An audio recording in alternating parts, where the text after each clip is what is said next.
The Storm by Gerald, Cumberland. Xavier Petrovsky was English in spite of his name, appearance, and his temperament. As for his appearance, said Judith Lesueur to her sister, Marion, well, it's too ravishing for words. Eyes that melt, my dear, melt with their own fire, Marion laughed. I never like your little gods, your little tin gods, your little gods of flesh and blood. And I particularly hate the melting variety. Just like the butter you get in the Café Roma in August, his temperament was melancholy, for he was cursed with a hot, uneasy ambition that goaded him on to work till his body grew tired, his brain stale, and his spirit dejected. He believed himself to be a musical composer. I have genius, I know I have genius, he said, over and over again in spring nights when he lay in his lodging overlooking the sea. And then he would sleep and dream, his brain ravished by sumptuous harmonies, his very flesh soothed by sound. For a living he played the violin in the Orient Café, for he was a member of the Ostrovsky Quartet. From 3 o'clock in the afternoon till midnight he played, whilst the loose men and women of Salonika danced and drank and ate. In the mornings he composed music and counted up the money he had saved. For Xavier was nothing if not practical. He was not going to miss the reward of his genius by foolish conduct or faulty management of his affairs. Already he had saved £800. Not a penny was spent that could by any contriving be added to his hoard. In a little while he would take his money to London, and then he would show them. The finest orchestra in the world should play his music and the critics should praise it, it should be printed and sold, his name should be on the lips of every man. Fame, money, the companionship of the great, the smiles of women, the intoxication of life lived to the full. All should be his. In a little while. He was sure of it. At least, sometimes he was sure. In his happy moments, his moods of exaltation. But there were black moods. Is it possible that I have written these inanities? He would sometimes ask himself. I am a fool, sick with vanity, eaten up with egomania. In one of these unendurable moods he met Judith Lesueur, the most beautiful and most cultured demirep in all Salonika. Oh, Miss Lesueur, he exclaimed, do help me. What is it? She asked, smiling. Has someone been horrid to you? She always treated him as though he were a child. No, but I'm terribly depressed, my music won't come right. I looked at my string serenade this morning, and it is inconceivable that I should have written such ridiculous stuff. And when I was writing it I thought it was so splendid. It probably is splendid, she said, sympathetically, everyone has moods. Come to the cafe and drink with me. Oh, no, he protested. This rotten feeling, I must walk it off. Drink would only make me worse, but, instead of going a long tramp as he had intended, he returned to his lodgings, and sat brooding at his open window. His thoughts turned to his dead father. He also had been a composer of music, and he had been one of life's failures. He had worked hard and very patiently, but no one had ever played anything he had written. Xavier rose from his chair and walked across the room to a big chest full of manuscripts, all in his father's neat writing. He turned over page after page, symphonies, overtures, songs, string quartets. How like his father this music was, mystical, tender, exquisite.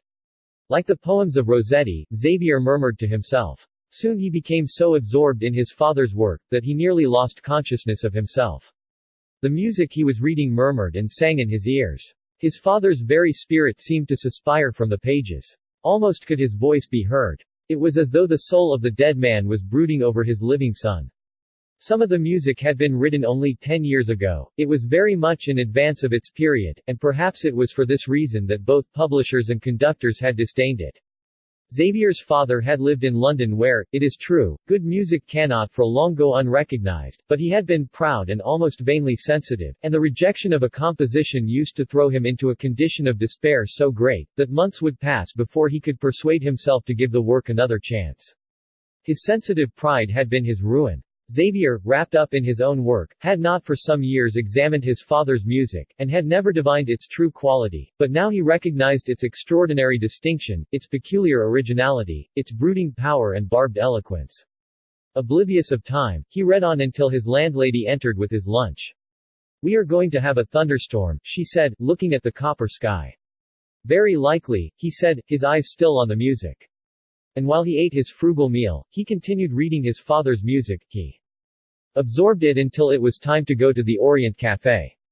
As he walked slowly thither, he felt that during the last few hours his personality had undergone a strange metamorphosis. He was not himself, something had been added to him, some luxury, a kind of mental wantonness, had entered his spirit unawares. His mind was larger, his imagination more rapid and higher in its flights. There was something ghostly in this, something, perhaps, even threatening. But no doubt the minatory feeling came from the sulphur sky that hung so low, a sky heavy with electricity and sulky with spleen. The dances he and his comrades played that afternoon and evening meant less than nothing to him, for he did not even hear them. One performs mechanically the acts one performs frequently. The music that was in the air about him was the music he had read that morning. At midnight, the day's work over, he left the café and sought his lodging. There were no stars. Thunder had begun to mutter, but as yet no rain had fallen. Faint fires trembled in the sky. Xavier felt the excitement of something important about to happen. His brain teemed with ideas. As soon as he got home, he would begin to compose. "The storm," he said, suddenly, speaking aloud. "The storm that never breaks, that's an idea, and a damned good one, too. The storm that is always threatening and never begins. Something brooding, something gathering itself together, something couching, something licking its chops. And nothing ever happening." He knitted his brows in deep thought, and by the time he had reached his room, musical ideas for his composition were already filling his mind. He sat down and wrote. Muted horns cried mysteriously on the paper before him in discords that were continually on the point of being, but never were resolved. At the end of an hour he read what he had written. From the very first bar it was good. It was with difficulty that he kept his excitement under control. He worked without effort, without thought, but with deep and disturbed feeling. His pen moved mechanically, and he could but wonder at its strange activity. Just before dawn, he lay down and fell asleep. At the end of the third hour of his slumber, he awoke suddenly, all his senses fresh and alert. The sun was in his room. Anxiously he bounded out of bed, and sat down at his little table near the window, scanning his manuscript with eager eyes. The muted horns made magic music. Yes, it was fine. Every note of it was fine. How mysteriously yet significantly the strings stirred. How broodingly the wood wind kept suggesting the principal theme that was never fully stated. It was with a trembling fear that he took his pen in hand. Had his inspiration failed? Had that mood gone? No, without effort he began at the point at which he had left off. Though it was happy day outside, the storm was still brewing on his paper. Little flickers of flame danced on his sky's edge, a black turbulence was at his zenith. 3 days later, his symphonic poem was finished, and he sought out Judith Lesueur that she might share his joy. "Oh, Miss Lesueur," he said, bursting into her flat, "do sympathize with me." "What is it?" she asked. "Has someone been horrid to you?" "No, I'm so happy I can't remain alone. I've written a wonderful work, I can't believe it is I who have written it. And really, don't laugh at me, it just seemed to me all the time that somebody else was writing it for me. Oh, I'm so glad. If you weren't so terribly virtuous, I would kiss you." Involuntarily, he moved a pace or two away from her. She held out her hand. "Don't be afraid, dear friend." She smiled on him. "If you are happy, I am also. And now, I suppose, you'll be going to London and I shall see you no more." Poor Judith. "Yes," he answered, "I shall be going soon." It describes a storm, the gathering of a storm, clouds coming out of the vacant blue and massing together, yellow, treacherous vapors emerging from God knows where, enmity in the air. But the storm never breaks. All the thick, heavy passions of nature mingle until they become clogged. And then the music stops, choked by its own congestion. Judith did not understand him, he was just a little mad, she thought. "I do hope it will be a success," she said. "I'm sure it will. But I wish I was coming to London with you to hear it." He glanced at her rather shyly. "Do you?" he asked. "Do you, really?" "Why, of course I do. I want to see your success, I want to be with you in the midst of it, perhaps, some day," he said vaguely, blushing a little. "Well, goodbye," he added, "I must be off to the café now." London was much kinder than Xavier Petrovsky had anticipated, for he had not reflected that all cities, all people, are kind to men who have money to spend. He came with letters of introduction, and was soon on friendly terms with many musicians, critics, and people of social influence. A German firm of publishers had already accepted a volume of his songs, and the wealthy amateur, Countess Idianowski, had arranged for an evening of his music to be given at her house in Portman Square. His timid manner, his air of distinction, and the melting eyes, which Judith had tried to describe to her sister, made him very popular with women, and he received more invitations than he could accept.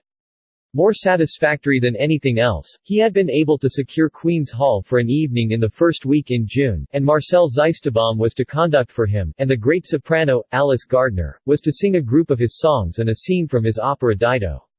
On this concert, and in advertising it, he had spent a large portion of his hoard. All his hopes for the future were centered on this event. If it failed, his life would be broken, his ambition killed. But the thought of failure rarely entered his mind, so full were his days of happiness, so continuous was the flow of praise he received from his new friends. In the afternoon of the day before his orchestral concert, a stranger called to see Xavier at his hotel. He was a tall ascetic-looking man, fashionably dressed, courteous, even a little deferential.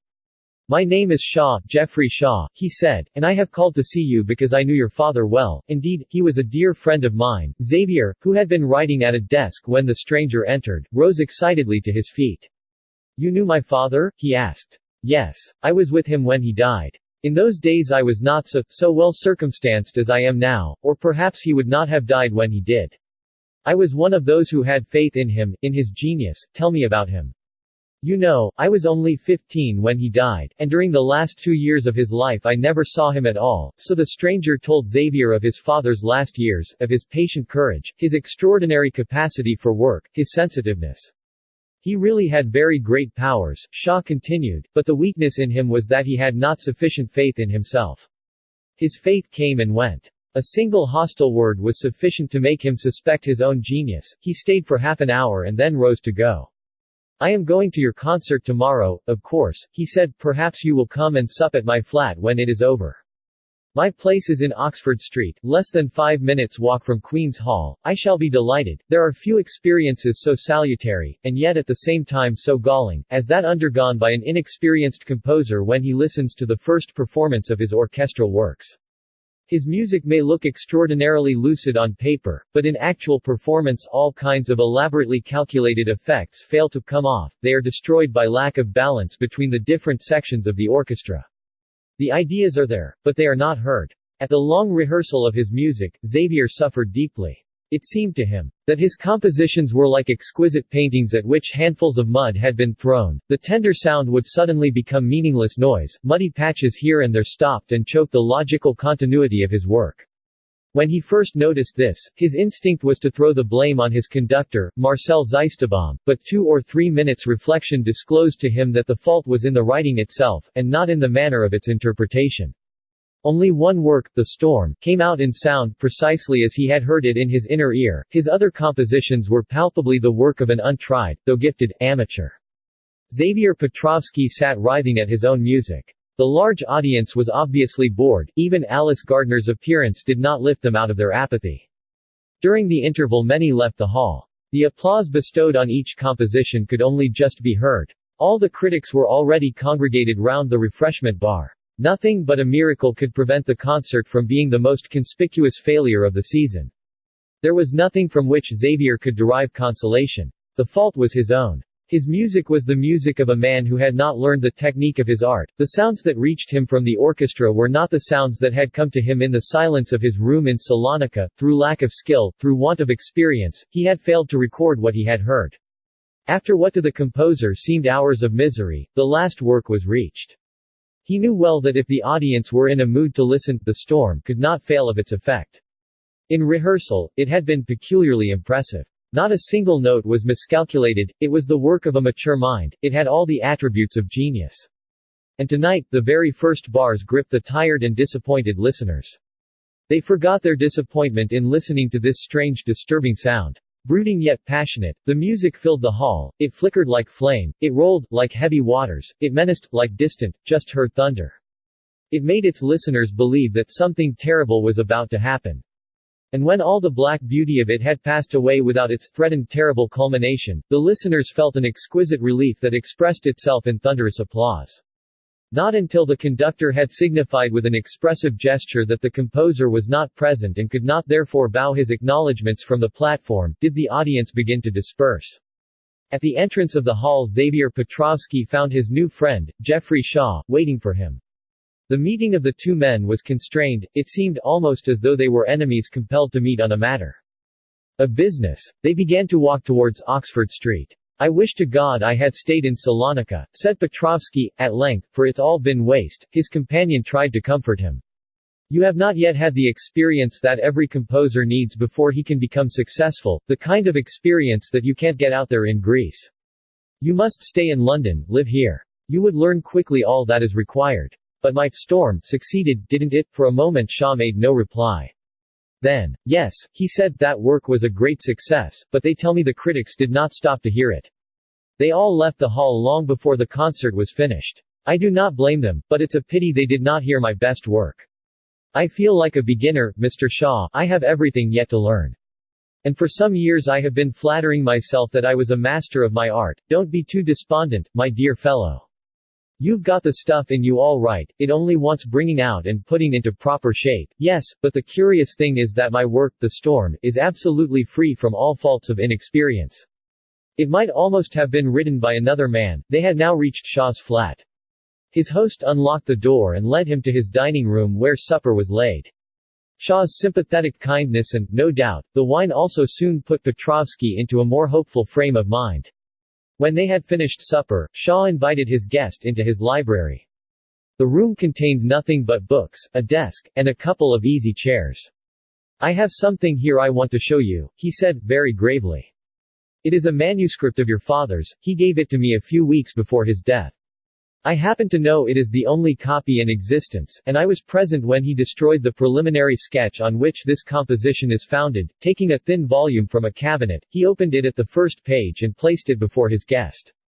At the very first glance Petrovsky uttered an exclamation of surprise. Then, bending over it, he examined it hurriedly and with the utmost agitation. His hands trembled so violently that he could scarcely turn over the pages. "Good God," he exclaimed at length, "it's The Storm, note for note, my own work." He transferred his gaze from the manuscript to his host. "What does it mean?" he asked. "In God's name, what does it mean?"